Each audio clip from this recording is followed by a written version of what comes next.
Apa yang harus dilakukan kalau kamu sedang dalam kondisi quiet firing? Tonton sampai habis supaya kamu tidak salah langkah.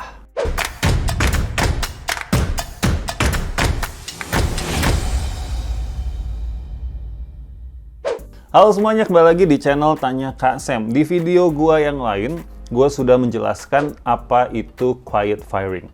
Lalu di sana gue juga bilang sebaiknya kalau kalian sedang merasa sedang dalam situasi tersebut, maka harus mengklarifikasi, jangan hanya asumsi.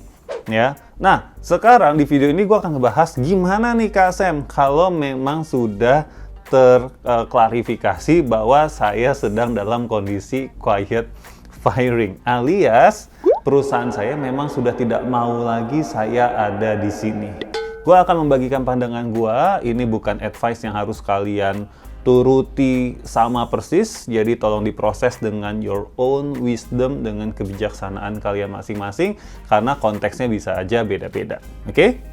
Siap mendengarkan? Dicatat kalau kalian memang mau betul-betul menghadapi situasi ini dengan baik. Sekarang, kita harus jujur dulu ke diri kita sendiri nih. Apakah kita juga masih mau bekerja di perusahaan tersebut? Atau kita bertahan karena memang kita juga terpaksa untuk bertahan karena merasa di luar sana tidak ada atau belum ada opsi yang lebih baik. Nah, kalau saya, misalkan saya sudah merasa bahwa perusahaan tidak menginginkan saya di tempat ini, saya sih akan menyarankan bahwa ya udah keluar aja. Kalau, hati-hati. Kalau kita memang sudah punya strategi yang cukup baik untuk tetap mempertahankan kesejahteraan dan kehidupan atau kebutuhan kita. Contoh, kalau sekarang kamu emang lagi butuh uang untuk keluarga kamu, untuk diri kamu sendiri, dan sebagainya, dan kalau keluar artinya kamu kayak semacam bunuh diri konyol, ya jangan keluar. Tetapi kita harus atur strateginya dengan cara ya kita mungkin mulai mencari pekerjaan lain atau mulai backup plan dengan cara kita jualan-jualan lewat online yang tidak terlalu memakan waktu dan sebagainya. Intinya adalah jangan sampai kita berada di satu organisasi atau perusahaan hanya karena kita merasa tidak punya pilihan lain. Karena hal tersebut tidak akan membantu teman-teman untuk berkembang juga. Karena pada akhirnya nanti kita akan hanya kerja ala kadarnya. Nah, gantian kita yang jadi quiet quitting. Ini hubungannya nih. Gara-gara gue di quiet firing, ya udah gue quiet quitting aja. Nah, hal ini akan jadinya lose-lose gitu, bukannya win-win.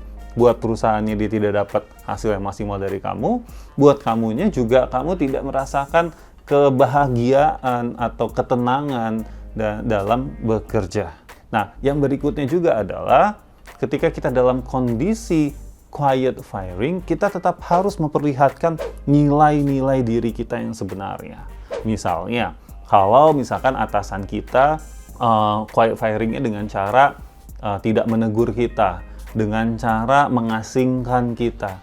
Tapi kalau kita memang adalah orang yang respectful dengan orang lain, kita orang yang baik dan sebagainya, tetap saja kita tegur aja atasan kita, tetap aja kita berusaha untuk involve dan sebagainya, karena itulah diri kamu, itulah nilai diri kamu. Jangan sampai kita berattitude atau kita bersikap berdasarkan sikap orang lain terhadap kita. Makanya saya suka mencermati dan juga suka khawatir dengan konten-konten di Instagram, di TikTok, di YouTube gitu ya, yang dimana orang dengan bangganya ngomong gini, my attitude based on your attitude. Itu banyak tuh saya lihat, aduh, ini kan berarti artinya value diri dia tergantung dari value-nya orang lain. Dan inilah yang bisa membuat orang-orang tersebut jadi krisis identitas. Apa value-nya? Ibaratnya gini nih simpelnya. Kalau lo berbuat baik sama gue, maka gue akan berbuat baik. Kalau lo berbuat jahat sama gue akan berbuat jahat sama lo. Nah, kita jangan sampai kayak begitu. Kalau lo quiet firing gue akan quiet quittingin lo. Jangan sampai kayak gitu. Tetap tunjukkan nilai-nilai kualitas diri kita yang kita punya. Sekalipun quiet firingnya bentuknya adalah pekerjaan kita semua diambil. Kita hanya disisakan pekerjaan-pekerjaan yang tidak signifikan. Yang levelnya ini sebenarnya bukan levelnya saya. Tetap kerjakan dengan sepenuh hati. Seperti kamu mengerjakan pekerjaan yang kamu sukai. dan seterusnya.